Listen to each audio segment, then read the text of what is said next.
menyampaikan firman Tuhan kembali dari Bapak Gembala. Tapi khusus buat hari ini ada surprise. Saya tidak berdiri sendiri Bapak Ibu, tetapi saya akan ditemani oleh suami saya yang paling cakep dan luar biasa ini.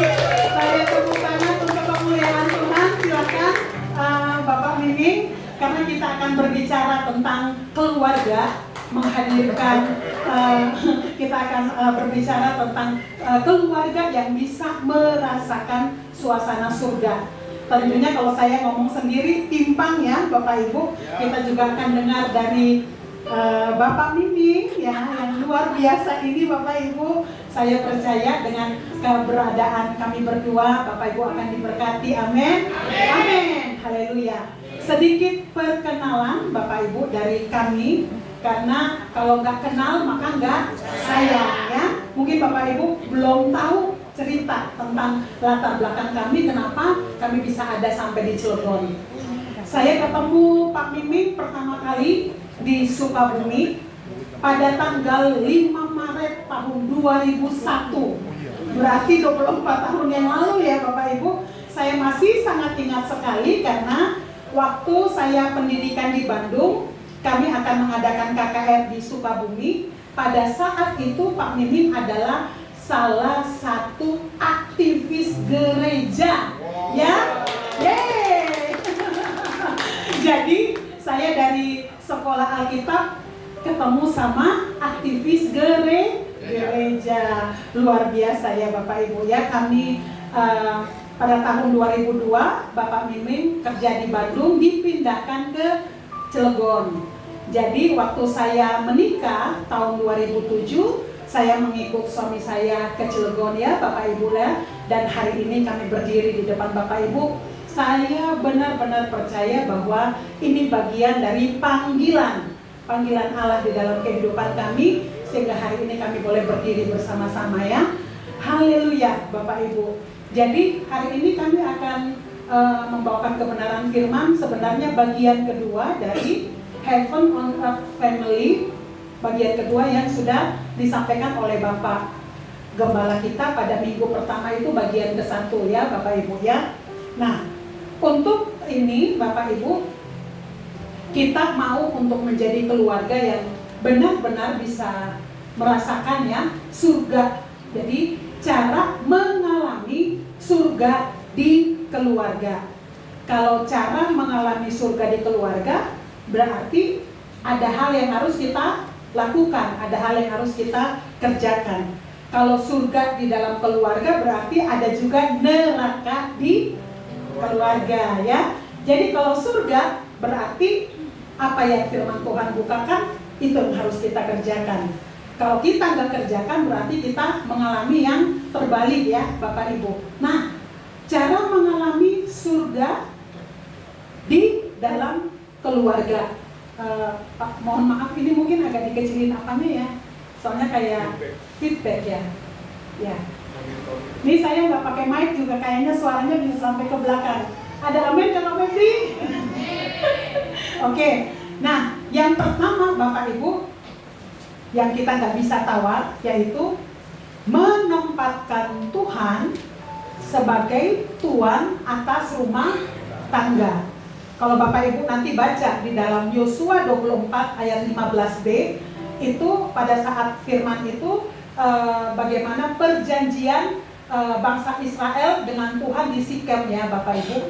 Bangsa Israel ini kita udah tahu bangsa yang tegar tengkuk, bangsa yang luar biasa ngeyel ya. Udah dikatakan bangsa pilihan, Tuhan udah membuat mujizat begitu banyak, tapi tetap mereka kembali lagi menyembah berhala, menyakiti hati Tuhan. Jadi pada saat pembaharuan perjanjian, Yosua bilang, terserah kalian mau menyembah Baal, silahkan, tetapi saya dan seisi rumahku memilih untuk menyembah Tuhan ya Bapak Ibu. Poin yang pertama, cara kita bisa mengalami surga, yaitu menempatkan Tuhan di atas setuhan sebagai Tuhan, atau Tuhan yang menguasai kehidupan keluarga, mengendalikan, memimpin, dan menuntun kehidupan kita. Amin. Amin Bapak Ibu ya. Pada saat kita menempatkan Tuhan sebagai Tuhan Bapak Ibu, 2 minggu lalu Pak Yuda sudah menyampaikan ada 3 hal yang bisa kita alami. Yang pertama, suasana surga. Kalau suasana surga kita tahu ada kedamaian, ada sukacita ya Bapak Ibu, karena kedamaian dan sukacita itu dikatakan bahwa itu suasana kerajaan Allah. Dan tentunya ada kebenaran di tengah-tengah kita.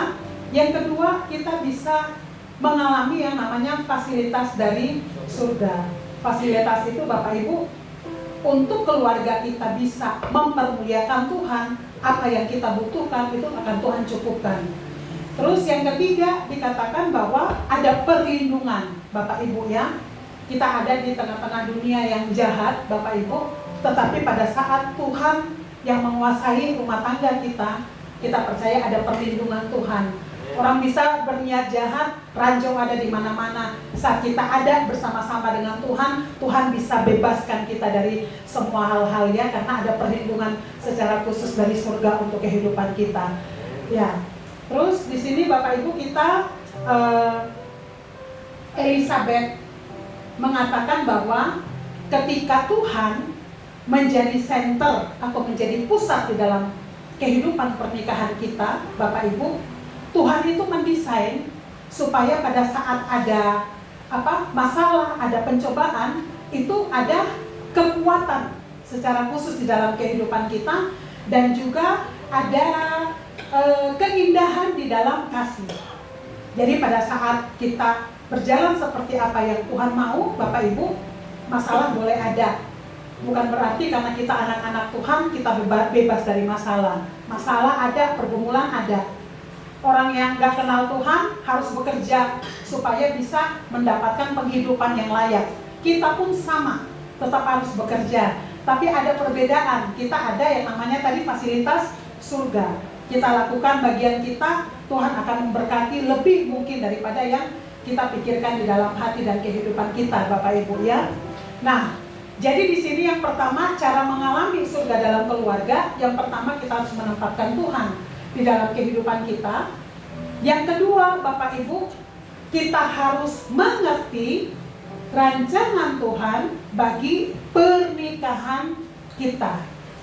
Hari ini mungkin yang ada di samping kita, suami atau istri kita, apapun keberadaan dia, kelemahan dia apapun Bapak Ibu, tapi kalau sudah Tuhan izinkan untuk kita diberkati dalam pemberkatan yang kudus, berarti dia adalah orang yang terbaik yang ada di dalam hidup kita untuk menyatakan kemuliaan Tuhan melalui kehidupan pernikahan kita. Jadi kalau hari ini mungkin kacamata kita melihat kelemahan-kelemahan dari suami istri kita, Bapak Ibu, kayaknya kita perlu ganti kacamatanya ya. Tuh kacamata buta tuh nanti.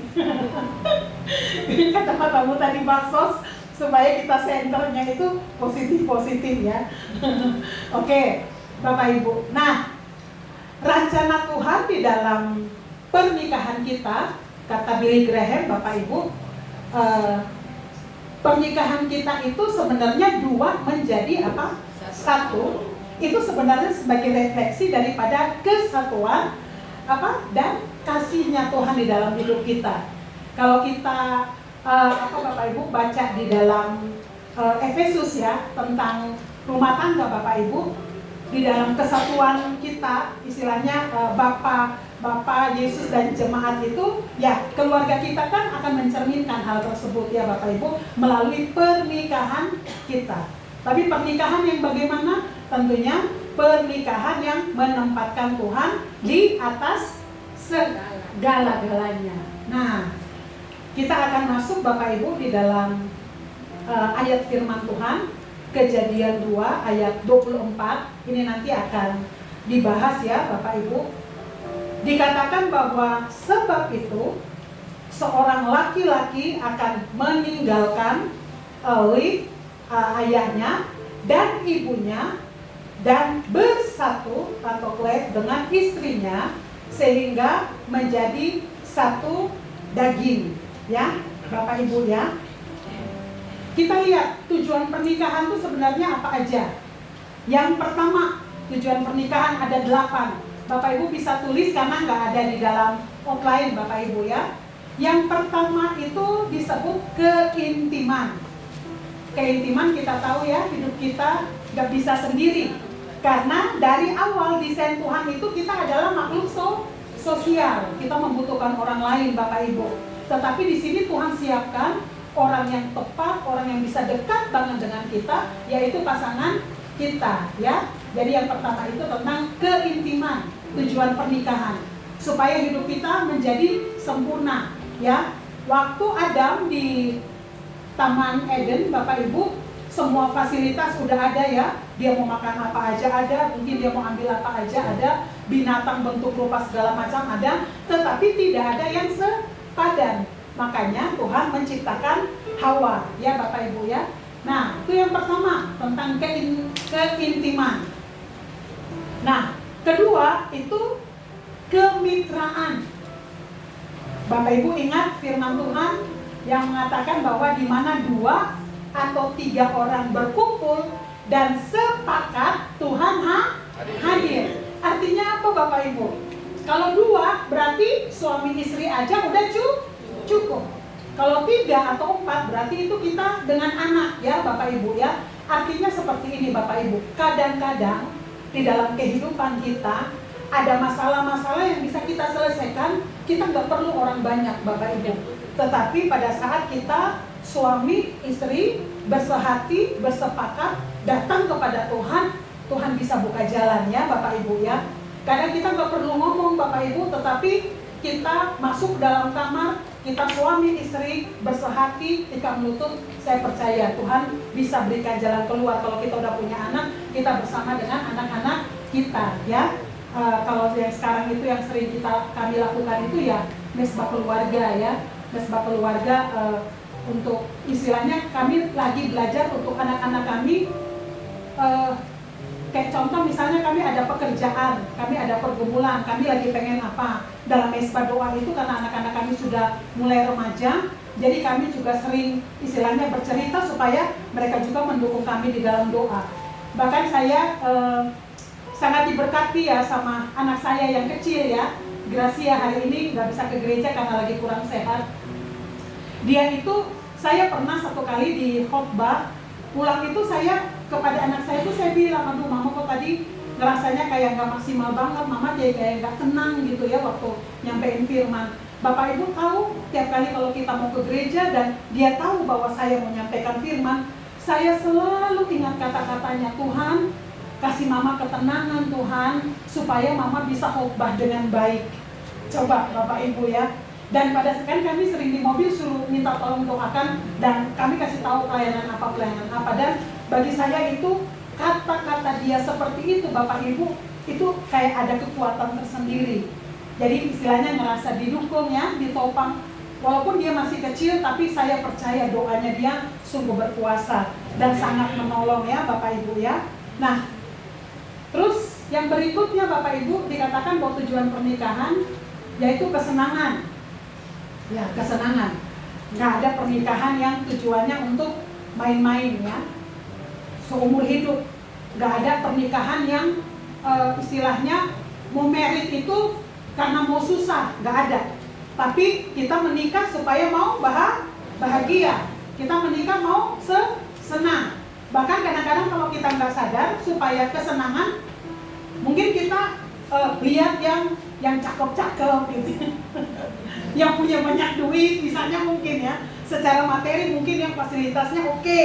Supaya apa? Supaya masuk dalam pernikahan, saya mau apa-apa mas saya ada fasilitas, itu bisa ya, kesenangan. Sebenarnya Tuhan rencanakan juga untuk pernikahan itu untuk kesenangan Bapak Ibu di dalam kehidupan kita. Tapi kesenangan itu, contoh misalnya kita butuh teman curhat, suami atau istri kita curhat, kita lega, itu bagian dari kesenangan. Berikutnya Bapak Ibu ya, reproduksi ya Bapak Ibu, reproduksi ya Bapak Ibu ya. Jadi istilahnya reproduksi ini Tuhan di dalam Kejadian memberikan kepada kita perintah, beranak cuculah dan bertambah banyak dan penuhi bumi. Ya, penuhi bumi itu berarti bagian dari apa? Reproduksi ya Bapak Ibu ya. Itu bagian dari kesenangan. Ya enggak? Kan kalau kita udah menikah istilahnya 2 menjadi 1, telanjang nggak ada ini istilahnya ya. Itu bagian dari kesenangan di dalam rumah tangga. Tapi jangan coba-coba adik-adik yang belum menikah melakukan kesenangan tersebut ya. Itu nenek bilang apa? Berbahaya.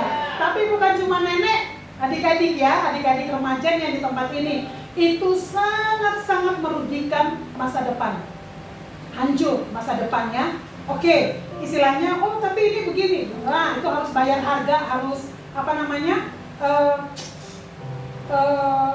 Yang harusnya kita happy karena kita menjaga kekudusan, kita jadi pusing di dalam masa depan karena kita nggak menjaga kekudusan. Itu bagian dari konsekuensi. Hati-hati adik-adik, anak-anak muda nih siang ini Kak Emil ngelihat banyak, Kakak next gen.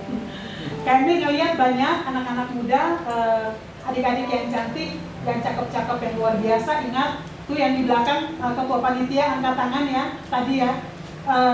Jaga kekudusan supaya kita bisa masuk di dalam pernikahan yang kudus. Ingat, pernikahan yang kudus itu istilahnya yang akan bisa melahirkan next generasi yang kita sebut cinta Tuhan mati-matian. Kalau misalnya ada yang keluarga bilang, tapi saya gimana ya? Saya udah MBA atau saya udah accident sebelum married. Kalau saya bilang, datang sama Tuhan, selesaikan, bereskan. Yang rusak pun Tuhan bisa bentuk menjadi yang baru. Yang jadi permasalahan di sini, jangan menyerah, jangan lakukan dosa yang sama, bertobat, lakukan kembali firman Tuhan dan Tuhan akan bela dengan cara Tuhan. Kelima, dalam tujuan pernikahan yaitu pembentukan karakter, Bapak Ibu. Pembentukan karakter, ini saya kesaksian, saya sama suami saya, kami itu dari latar belakang yang sangat bertolak belakang. Saya dari kecil sudah sangat-sangat dibiasakan yang namanya mesbah keluarga. Bahkan bukan cuma sekali, 2 kali, pagi dan malam. Saya anak tengah, Ateng, dari 6 bersaudara. Saya selesai kuliah, tamat SMA, saya udah kuliah ke Bandung, dan saya sangat mandiri di dalam segala hal.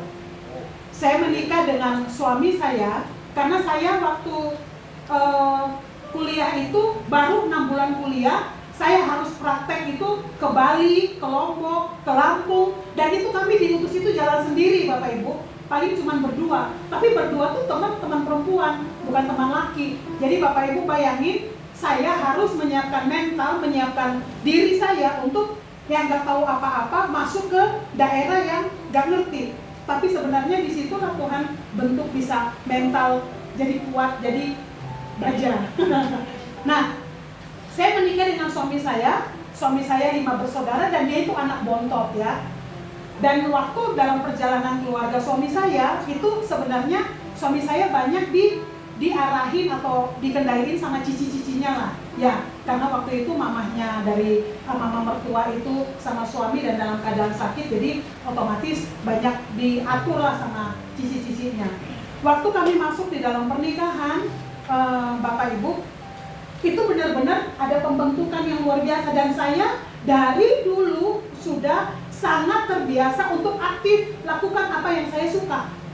Dan Bapak Ibu tahu salah satu yang saya sangat suka apa? Pelayanan. Jadi itu pelayanan dari pagi mau sampai malam pun saya nggak apa-apa. Pokoknya kalau saya bisa saya lakukan, dan saya dari dulu sudah terbiasa seaktif itu Bapak Ibu. Waktu saya masuk di dalam pernikahan, karena udah terbiasa terbentuk mandiri ya, ambil keputusan sendiri apa-apa gitu ya. Dan saya orangnya pengen cepat. Kalau suami saya kan orangnya yang tipenya hijau ya, hijau tuh agak tenang, kalem, lembut, luar biasa ya Bapak Ibu ya. Sedangkan kalau saya tuh kayaknya, udah cepat, ini beres nih, kalau bisa kuda lari gitu. Nah, itu perbedaannya luar biasa. Waktu kami masuk di dalam pernikahan, kadang-kadang itu jadi orang mungkin lihatnya biasa, tapi bagi saya itu penderitaan luar biasa. Kalau saya ngomong sama suami saya terus dia diem gitu ya, rasanya saya emosi, gondok banget gitu. Tapi mungkin hal yang sama suami saya terhadap saya. Ini istri geragas amat, mungkin. Ya, tapi dia nggak pernah ngomong. Suami saya sangat sabar luar biasa Bapak Ibu ya. Dan dia sangat memperlengkapi saya. Kalau Bapak Ibu lihat saya seperti saat ini ya. Kadang-kadang kayak saya khotbah begini terus ada tambahan output, ada tambahan PPT itu dibuat sama suami saya. Yeay, tepuk tangan Bang. Sampai cakep tuh ya. Nah, ikut Bapak dia. Nah, terus berikutnya Bapak Ibu itu pembentukan karakter ya Bapak Ibu ya. Jadi bahkan saya kemarin belum lama kejadiannya Bapak Ibu. Karena saya merasa waktu kami muda, kami bisa masuk dalam pernikahan yang kudus itu gak gampang, gak mudah. Itu dulu ya, apalagi sekarang. Anak-anak sekarang dengan keadaan gadget segala macam. Dan saya itu pernah diingatkan bahwa saya bisa seperti itu, bisa dijaga, dilindungi luar biasa. Itu karena doa-doa dari papa mama saya.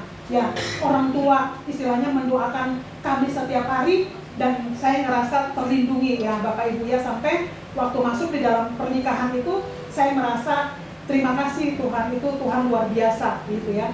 Nah, saya agak marah sama suami saya karena mesbah doa tuh saya capek kalau saya yang ngajak terus gitu, marah saya kadang, emosi karena saya pengen, saya nuntut dia sebagai kepala keluarga, ya dialah yang harus ngajak, kok saya terus sih gitu, rasanya saya seperti itu.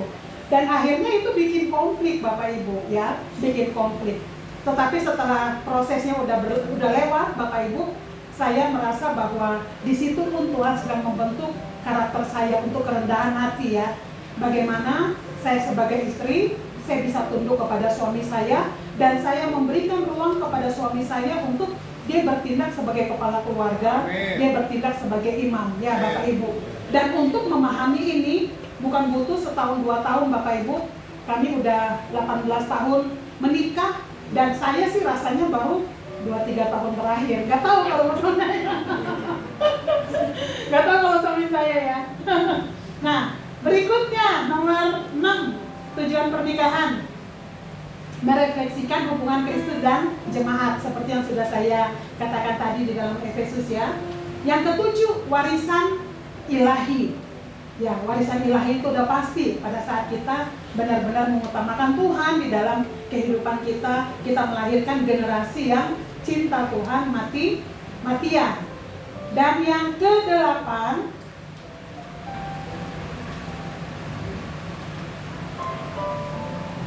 ke-8 itu Bapak Ibu,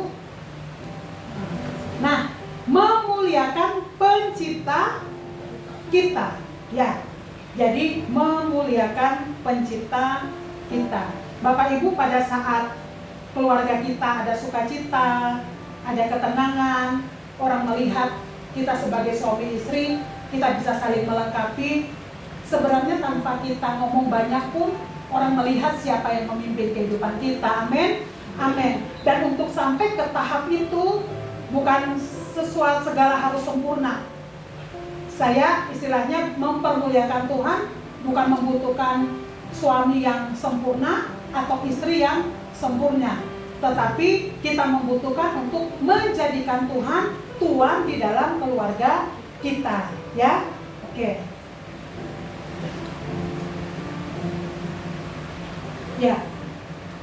Berikutnya Bapak Ibu kita belajar bersama-sama, dikatakan bahwa wanita diambil dari tulang rusuk pria, bukan dari tulang kepala atau tulang kaki. Artinya pria, kita dengan pria itu sepadan atau partner ya, mitra, rekan sekerja gitu. Nah, kenapa Bapak Ibu nggak diambil dari kepala? Nggak diambil dari kepala karena kalau diambil dari kepala berarti kita yang mimpin ya. Kalau diambil dari kaki, orang laki bisa seenak-enaknya nginjak-nginjak kita ya, dan gak menghargai kita, dan itu nggak seperti itu. Mereka harus menghargai kita, kita harus menghormati mereka, tapi mereka pun harus menghargai kita. Makanya di situ yang namanya sepadan atau partner.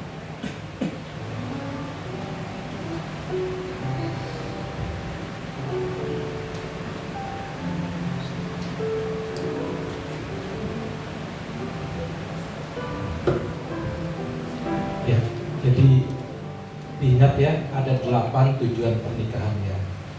Tadi ya salah satunya katanya kalau suami saling melengkapi dengan istri, bahkan kita menjadi alat untuk menajamkan. Jadi yang paling bisa menajamkan suami adalah istri. Yang bisa menajamkan suami paling bagus adalah istri kita, orang-orang terdekat kita ya. Dan untuk urusan menajamkan, saya nggak ragu dengan istri saya. Oke. Tadi juga ada dibilang katanya itu warisan ilahi ya. Jadi anak-anak kita itu akan melihat bagaimana keluarga kita. Artinya ketika dia akan menjadi ibu, bagaimana dia akan melihat ibunya seperti apa menjadi ibu. Waktu dia laki-laki menjadi ayah, dia akan melihat bagaimana ayahnya waktu dulu menjadi ayah. Itu akan menjadi referensi yang sangat dominan dalam kehidupan mereka. Jadi hati-hati ketika kita menjadi orang tua, karena itu menjadi tolak ukur bagi anak kita ketika dia akan kelak menjadi keluarga ya. Berikut kita akan masuk ke dalam biblical principle of life ya.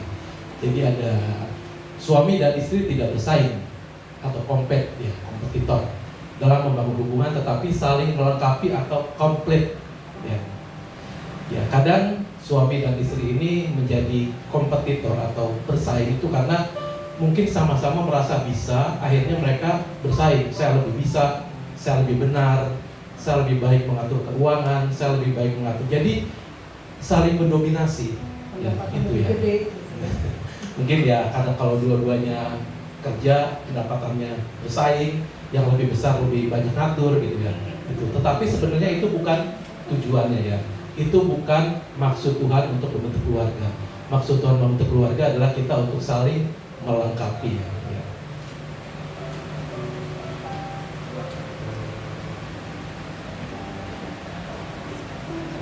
Nah, di sini ada dua kata, komplit dan kompet ya. Yang satu komplit itu melengkapi, kompet itu bersaing ya.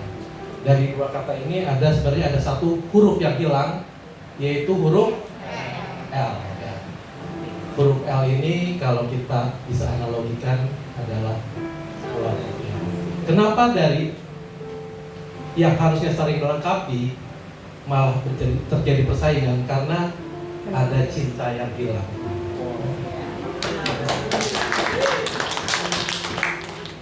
Bisa nggak sih?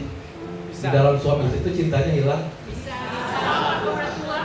Pengalaman ini. Apalagi nggak menjaduin. Ya. Ya. Saya pernah baca satu quote ya dari seorang motivator bagus saja. Dia bilang gini, semua yang tidak dirawat pasti mati, termasuk cinta. Tuh. Kawan ya. Ya memang ya, kalau kita punya kendaraan pun perlu dirawat ya.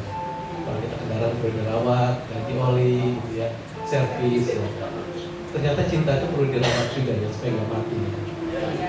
Kalau ngerawat kendaraan kita bawa ke bengkel gitu ya. Kalau ngerawat cinta dibawa kemana? Makan kopi. Makan sebelah bareng. Ya.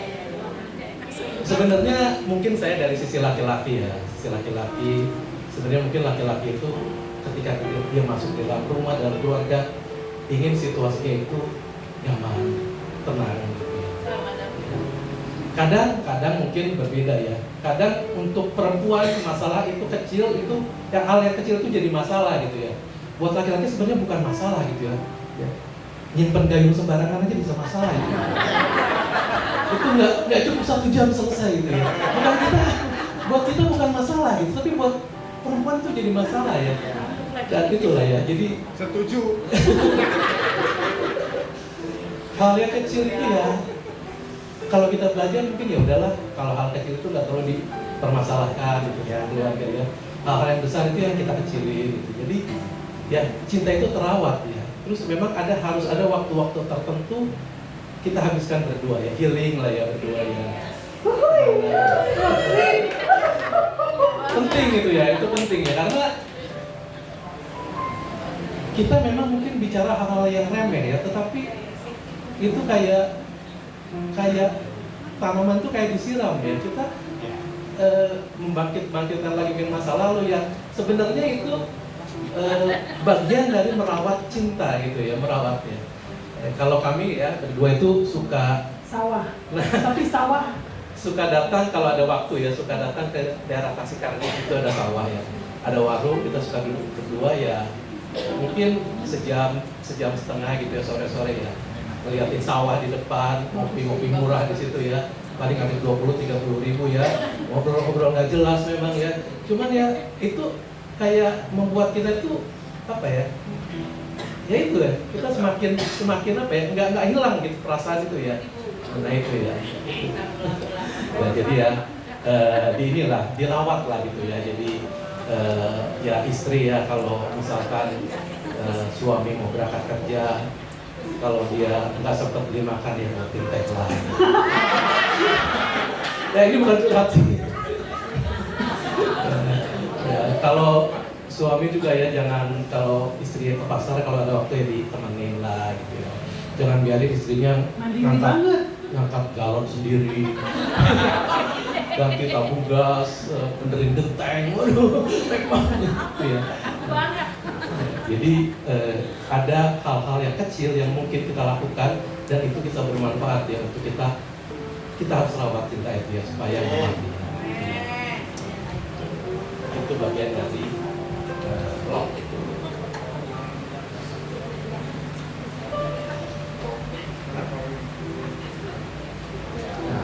Terus, jangan memilih orang tua, anak, pekerjaan, pelayanan, dan teman di atas pasangan kita ya. Jadi pasangan kita, suami kita, istri kita itu adalah orang yang spesial. Jadi kalau misalkan suami sedang tugas keluar kota, ya, terus disambut, misalkan di situ ada anak, ada istri, ada orang tua, kira-kira yang harus dipeluk sama suami pertama kali siapa? Adek. Kebanyakan orang tua menghampiri anaknya ya, tapi itu ternyata salah. Ya, karena yang harus kita dahulukan adalah pasangan kita. Itu memang mungkin hal kecil ya, tetapi di situ ada hal yang menempatkan dia sesuai dengan porsinya, sesuai dengan tempatnya gitu ya. Bukan berarti orang tua nggak penting, bukan berarti anak nggak penting, bukan berarti pelayanan pekerjaan nggak penting, tapi di situ ada prioritas yang kita lakukan sebagaimana mestinya, karena keluarga itu memang lebih penting gitu ya. Itu yang tetap menghormati orang tua dan peduli kepada orang tua. Ini bagian yang tadi ya. Bukan mereka nggak penting, mereka tetap penting, tapi tentu ada yang lebih penting dari itu ya. Biblical principle of cliff ya. Nah, bersatu memerlukan komitmen penuh untuk menghormati covenant pernikahan kita ya. Komitmen penuh untuk menghormati covenant ya. Apa sih itu covenant? Ya. Covenant itu adalah janji yang kita ucapkan di hadapan Tuhan. Jadi waktu kita menikah, Bapak Ibu, waktu kita menikah, dan mungkin adik-adik, teman-teman yang belum menikah, suatu saat ketika kita mengucapkan janji, sebenarnya bukan hanya di hadapan jemaat, di hadapan hamba Tuhan, tetapi kita sedang mengucapkan itu di hadapan Tuhan. Jadi Tuhan yang menjadi saksi untuk janji pernikahan kita itu ya. Dan covenant itu levelnya lebih tinggi daripada janji-janji yang lain. Kalau kita mungkin punya kontrak kerja, kita punya perjanjian sewa apapun, covenant ini lebih tinggi, karena kalau di kontrak-kontrak mungkin yang menjadi saksi itu hanya manusia, tetapi waktu kita janji nikah, yang menjadi saksi adalah Tuhan sendiri. Kalau kita lihat di perjanjian kontrak kan, di perjanjian agreement yang lain, di bawahnya suka ada ini, apa sih namanya, force majeure. Ya. Force majeure itu artinya suatu keadaan luar biasa yang menyebabkan perjanjian itu batal dengan sendirinya ya. Bisa itu huru hara, bisa itu bencana alam, bisa itu peperangan. Dengan adanya semua itu artinya perjanjian itu batal dengan sendirinya. Tapi covenant beda. Covenant itu nggak bisa dibatalkan. Walaupun apapun yang terjadi di luar, dia nggak bisa dibatalkan karena Tuhan yang itu menjadi saksi. Gitu. Jadi hati-hati, makanya di situ dibilang dasar dari ikatan pernikahan suami dan istri itu adalah komitmen penuh menghormati covenant. Ya, bukan menghormati cinta ya, menghormati covenant ya. Kenapa bukan menghormati cinta?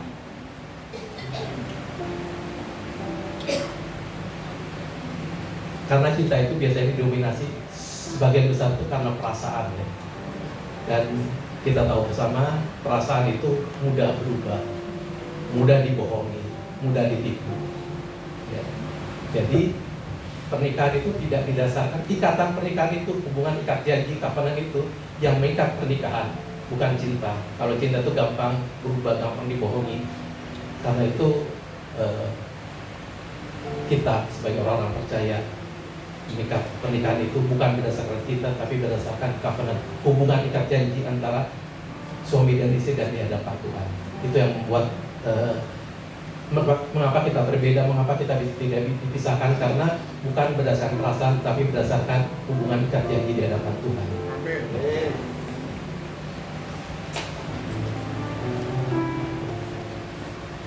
Nah, ini yang agak berat, saudara. Orang Farisi bertanya, apakah suami diperbolehkan menceraikan istrinya? Lalu Tuhan menjawab, apa yang telah disatukan oleh manusia tidak boleh diceraikan oleh, apa yang telah dipersatukan Allah tidak boleh diceraikan oleh manusia. Dalam ayat sebelumnya tadi kita baca bahwa seorang lelaki akan meninggalkan ayahnya dan ibunya, bersatu dengan istrinya, dan mereka menjadi satu daging. Satu daging berarti satu tubuh semuanya. Kalau di sini ditanyakan, orang Farisi bertanya apakah suami diperbolehkan menceraikan istrinya. Kalau kita udah satu daging, satu tubuh, kalau saya tanya, apakah kepala boleh berpisah daripada tubuh? Jawabannya sebenarnya bukan tidak boleh, nggak bisa. Karena kalau nggak bisa, kalau bercerai berarti berpisah berarti mati. Ya, sama seperti perceraian. Jawabannya bukan nggak boleh, tapi nggak bisa. Kalau umpamanya kita punya kendaraan ya, punya mobil, punya motor, di depan ada banjir tinggi 1 meter, boleh nggak kita lewatin? Jawabannya bukan nggak boleh, nggak bisa.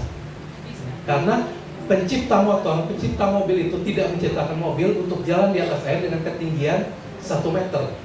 Dan kalau dipaksakan akan rusak. Pernikahan itu adalah rencana Tuhan. Pernikahan itu adalah rancangannya Tuhan. Dan Tuhan merancangkan pernikahan bukan untuk berpisah, tetapi untuk 8 tujuan tadi. Jadi kalau kita yang sudah di dalam Tuhan, kita berbeda karena pernikahan kita memang dasarnya berbeda, tujuannya berbeda.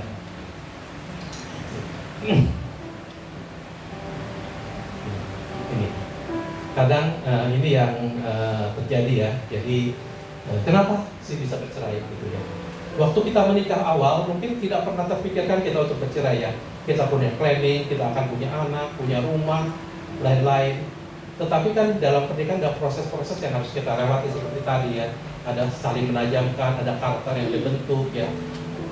Pada saat konflik-konflik terjadi, waktu awal pertama mungkin tidak akan pernah terpikirkan ya. Tapi pada saat konflik terjadi, yang pertama dipikirkan, waktu awal mungkin konflik terjadi, kita sama-sama berpikir bahwa semoga kita tidak bercerai ya. Konflik terjadi terus, lalu meningkat lagi. Kalau gini-gini terus, mungkin suatu saat akan bercerai gitu ya. Konfliknya meningkat lagi, mulai terpikirkan, mungkin solusinya memang bercerai gitu ya. Dan akhirnya bercerai. Kenapa ini bisa terjadi? Karena mereka dasarnya adalah perasaan, cinta, bukan covenant. Kalau covenant di hadapan Tuhan, yang tadi saya bilang tidak bisa, karena kepala nggak bisa pisah dari tubuh. Ya. Tuhan tidak merancangkan pernikahan untuk perceraian. Ya, itu. Jadi ini pesan saya ya buat mungkin kakak-kakak, teman-teman yang mau menikah atau belum menikah ya. Kalau yang udah menikah udahlah ya, dinikmatilah. Kalau yang belum menikah, hati-hati ya. Menikah itu adalah keputusan terpenting kedua setelah kita menerima Kristus sebagai Tuhan. Jangan menikah karena ikut-ikutan. Kalau teman-teman udah nikah nih, udahlah saya juga nikah lah.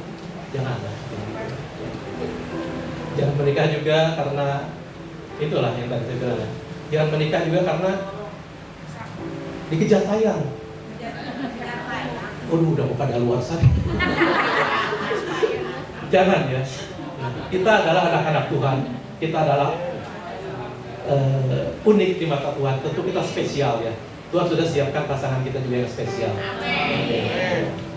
Jangan juga menikah karena fisik, karena dia ganteng, karena dia cantik. Jangan ya. Katanya kalau dia memang ganteng tapi beda keyakinan gimana? Kan kalau kalau keyakinan kan bisa berubah karena doa puasa, kalau bukan nggak bisa. ya, itu pret saudara ya. Yang ganteng, yang cantik gimana pun, kalau kita udah ketemu 24 jam sehari udah jadi biasa kan. Ya, jadi sekali lagi pesan untuk adik-adik, teman-teman semua, hati-hati milih pasangan karena ini akan menentukan kita akan bertemu surga atau sebaliknya. Itu. Rumah tangga kita akan menjadi neraka atau surga, sebenarnya itu ada di dalam tangan kita ya. Jadi kalau adik-adik muda mau pengen untuk surga, tadi poin yang paling pertama apa? Menjadikan siapa? Tuhan ya di atas, di dalam rumah tangga. Sebelum milih, adik-adik terus bergumul, terus berdoa, dan harus ingat bahwa gelap dan terang tidak bisa bersatu. Kalau kalian paksa untuk bersatu dengan yang gelap, berarti resiko kalian harus tanggung. Yang harusnya tidak ada penderitaan, yang harusnya tidak ada air mata, tapi karena kita salah mengambil keputusan, kita harus menerima konsekuensi itu dengan berat, karena kita akan seumur hidup ya. Saya tahun hidup saya dengan waktu saya ketemu sama suami saya udah lebih banyak tuh saya bareng dia ya. Jadi kebayang kalau misalnya yang jadi pasangan kita itu ternyata orang yang gak cinta Tuhan. Kalau orang yang cinta Tuhan kita bisa ketemu, tapi kalau orang yang gak cinta Tuhan akan membuat kita semakin jauh dari Tuhan. Nah, ini virus dalam pernikahan. Kita tidak bisa menikah dengan harapan bahwa pasangan kita akan membahagiakan kita. Kenapa? Karena kebahagiaan kita itu sebenarnya dari dalam kita, dari diri kita. Yuk kita buka di dalam Yohanes 4 ayat 13 sampai dengan 16. Kita lihat dari Alkitab ya, dari bacaan pertemuan Tuhan Yesus dengan perempuan Samaria ya. Ayat 13 dikatakan, jawab Yesus kepadanya, barang siapa minum air ini, ia akan haus lagi. Tetapi barang siapa minum air yang akan kuberikan kepadanya, ia tidak akan haus untuk selama-lamanya. Sebaliknya, air yang akan kuberikan kepadanya akan menjadi mata air di dalam dirinya yang terus-menerus memancar sampai kepada hidup yang kekal. Kata perempuan itu kepadanya, Tuhan, berikanlah aku air itu supaya aku tidak haus dan tidak usah datang lagi ke sini untuk menimba air. Ayat 16, kata Yesus kepadanya, pergilah, panggillah suamimu dan datang ke sini. Bapak Ibu, sebenarnya kalau kita baca ayat ini agak nyambung nggak? Kan mereka bahasnya lagi tentang air. Kok tiba-tiba Tuhan Yesus bilang panggil suamimu ke sini? Kita tahu suami dari perempuan Samaria ini ada berapa banyak? Ya banyak, berapa? 7 atau 5? Nah, Bapak Ibu lihat di sini menggambarkan bahwa di dalam kehidupan kita itu ada ruang kosong yang nggak bisa diisi oleh apapun selain bisa diisi oleh Tuhan. Tadi kan firman Tuhan katakan, kalau kita minum air ini bisa haus lagi. Tetapi kalau kita minum air yang diberikan oleh Tuhan, berarti kita tidak akan haus lagi. Air bicara tentang air itu bicara tentang siapa, Bapak Ibu? Sebenarnya bicara tentang Tuhan. Jadi pada saat Tuhan memenuhi kehidupan kita, sebenarnya apapun yang ada di sekeliling kita itu sebenarnya sudah cukup. Kenapa perempuan Samaria ini bisa memiliki lebih dari satu suami, Bapak Ibu? 5 suami. Kenapa? Karena mungkin suami yang pertama itu suka marah-marah, harus cari yang lebih baik. Dapat yang kedua yang udah baik, ternyata dia nggak punya duit. Cari lagi yang punya duit, ternyata kurang perhatian. Nah, maksudnya dia mau mencari siapapun Bapak Ibu, mau sampai seluruh dunia pun Bapak Ibu, kekosongan itu tidak akan terpenuhi. Kenapa? Karena sebenarnya di dalam hidup kita ada ruang yang sebenarnya hanya bisa diisi dengan Tuhan. Pada saat Tuhan sudah mengisi kekosongan itu, Bapak Ibu, siapapun pasangan kita, siapapun orang tua kita, dimanapun kita berada, kita bisa merasa cukup. Karena sebenarnya kekosongan yang sesungguhnya di dalam hidup kita, kepuasan yang sesungguhnya dalam hidup kita, yaitu kita menerima Yesus sebagai Tuhan dan Juru Selamat, dan Tuhanlah yang memerintah seluruh kehidupan kita. Makanya tadi dikatakan bahwa sebenarnya kalau kita mau merasakan surga di bumi di tengah-tengah keluarga, dan bukan hanya di tengah keluarga Bapak Ibu, di dalam pekerjaan kita, di dalam bisnis kita, dalam keseharian kita, dalam circle kita, yaitu kita harus tempatkan Tuhan di atas segala-galanya, ya Bapak Ibu ya.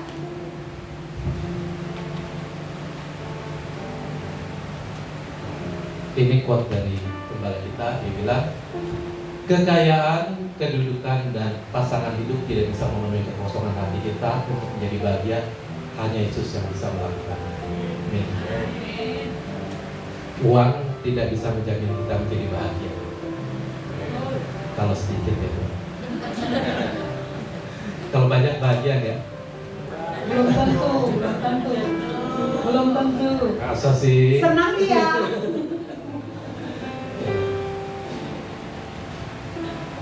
Contoh di dunia nyata ya. Lihat ya, kita tahu semua ini kan dari Microsoft ya. Kira-kira uangnya banyak kan ya? Kalau uangnya banyak, bahagia nggak? Tapi kisah hidupnya dia bercerai ya. Padahal udah punya semacam foundation, punya visi, tetapi itu tidak menjamin.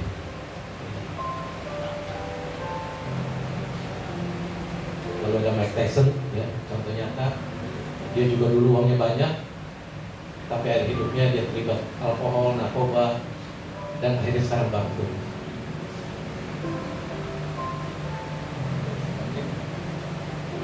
Whitney Houston sama, penyanyi terkenal, diva dunia ya, tapi akhir hidupnya dia harus bunuh diri.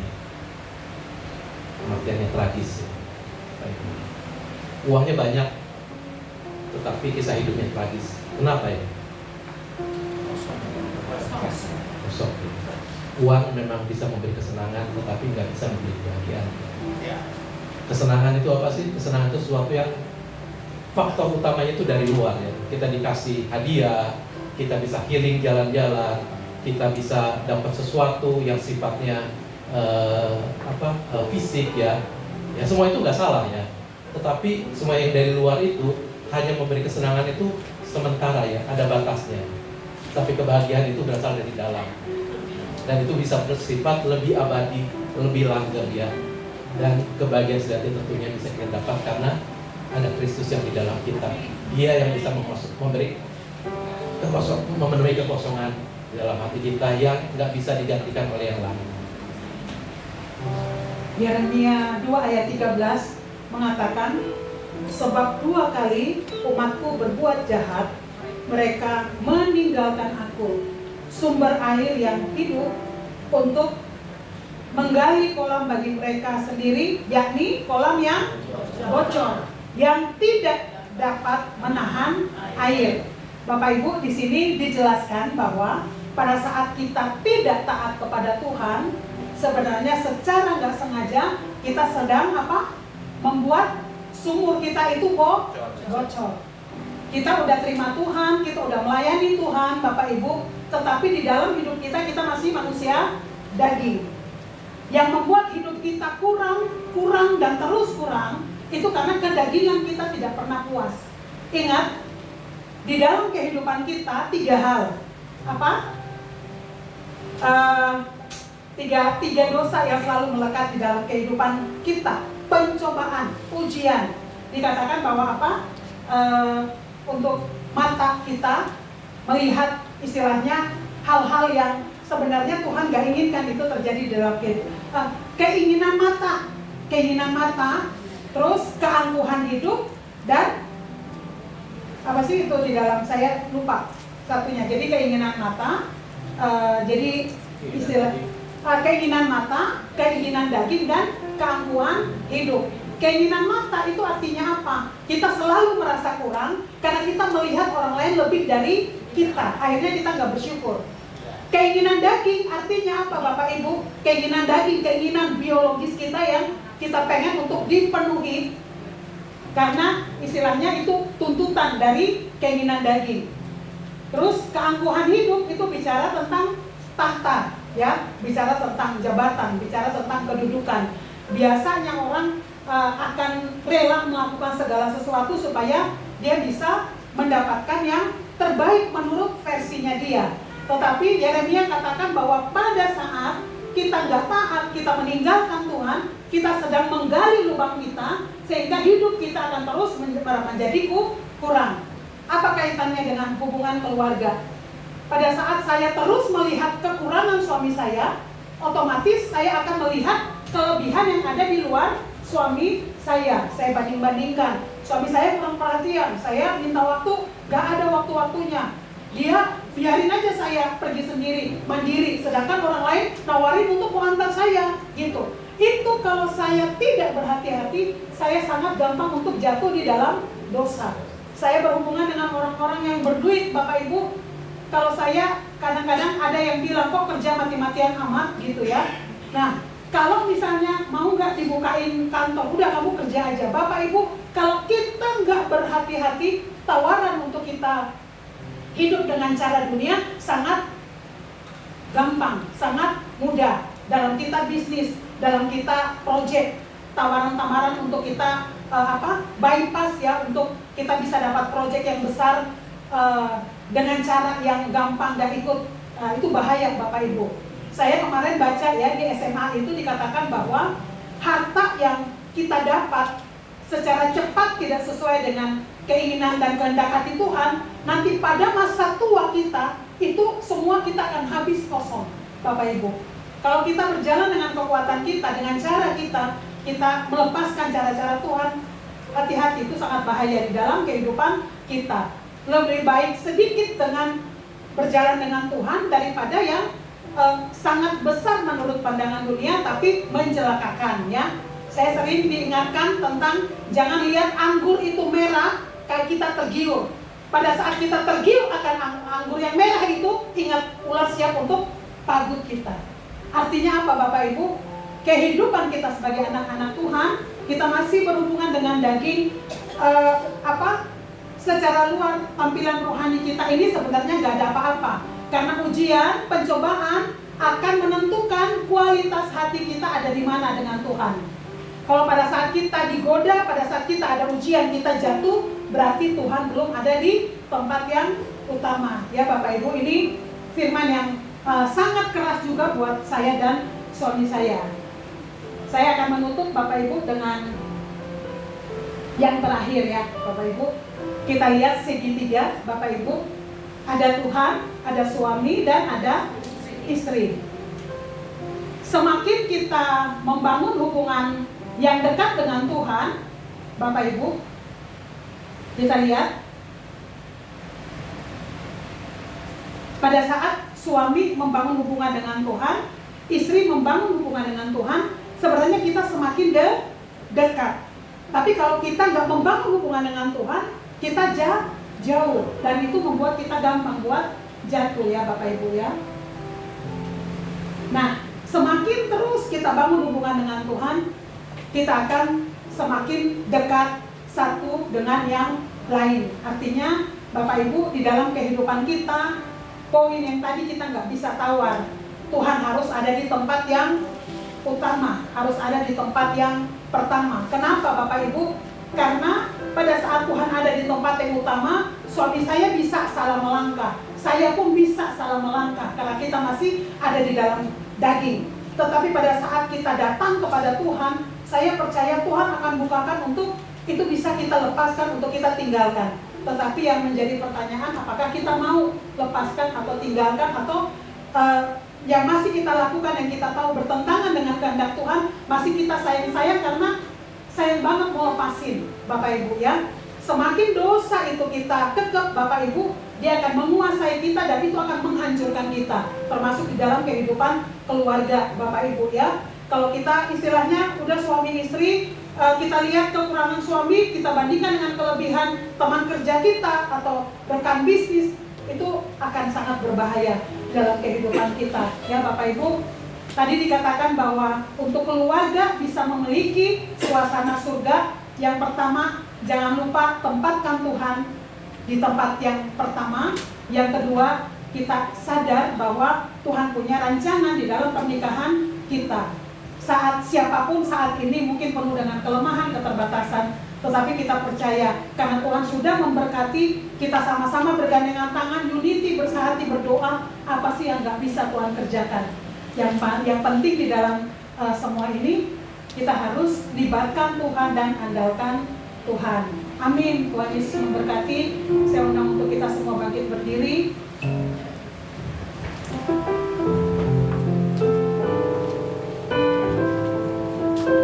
Luar biasa di dalam hidup kami Tuhan. Kalau siang hari ini kami masih bisa mendengarkan kebenaran firman-Mu, kami percaya bahwa Engkau sedang berbicara kepada kami secara pribadi. Terima kasih Tuhan.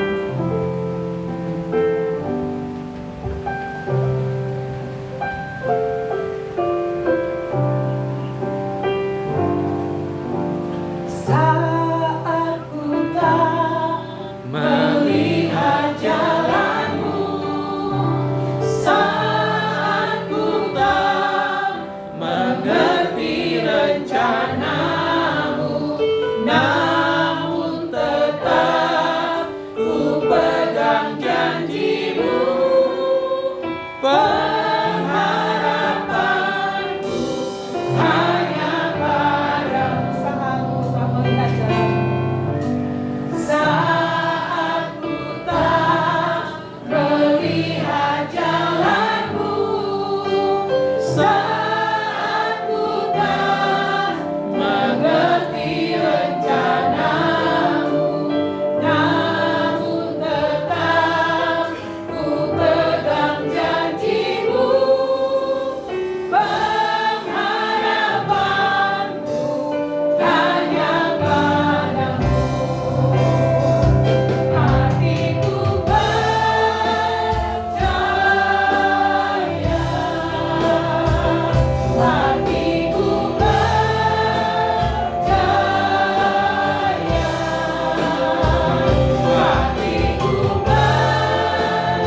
dalam kehidupan pernikahan kami Tuhan, dalam kehidupan keluarga kami. Tuhan, ini kami anak-anak-Mu di hadapan-Mu, kami datang dengan seluruh keberadaan kami Tuhan. Kalau Engkau dapati di tengah-tengah kami, mungkin saat ini sedang bergumul Tuhan, untuk hubungan antara suami istri Tuhan, antara orang tua dan anak, bahkan untuk orang tua dengan mantu Tuhan, atau hubungan apapun itu Tuhan. Bahkan mungkin kalau kami sedang bergumul untuk bisnis, untuk usaha Tuhan, kami minta breakthrough Tuhan di dalam nama Tuhan Yesus Kristus Tuhan. Breakthrough di dalam hubungan suami istri Tuhan, dalam hubungan keluarga Tuhan, dalam keuangan Tuhan, dalam bisnis Tuhan, dalam pekerjaan Tuhan. Biarlah Tuhan bekerja dengan cara dan kuasa-Mu Tuhan, bawa kami untuk kami menempatkan Engkau Tuhan di atas segala-galanya ya Bapa. Engkau mendapatkan tempat terutama di dalam hidup kami Tuhan. Dan kami benar-benar menyadari bahwa rancangan-Mu Tuhan, rancangan damai sejahtera Tuhan, yang penuh dengan masa depan dan tidak ada rancangan kecelakaan Tuhan. Tuhan, kami berdoa terus bawa kepada kami, berikan kepada kami kekuatan untuk kami taat melakukan kebenaran firman-Mu Tuhan di dalam hidup kami. Kami membutuhkan Engkau, membutuhkan Roh Kudus-Mu Tuhan yang memimpin, menuntun seluruh kehidupan kami. Tuhan, kalau Engkau dapati Tuhan yang saat ini datang dengan permasalahan apapun di dalam hati Tuhan, yang sedang bergumul, bahkan anak-anak muda-Mu Tuhan yang mungkin saat ini sedang bergumul untuk mencari teman hidup Tuhan, atau mereka sedang bergumul untuk melepaskan hubungan yang tidak berkenan di hadapan-Mu. Kuatkan mereka Tuhan, kuatkan anak-anak-Mu Tuhan.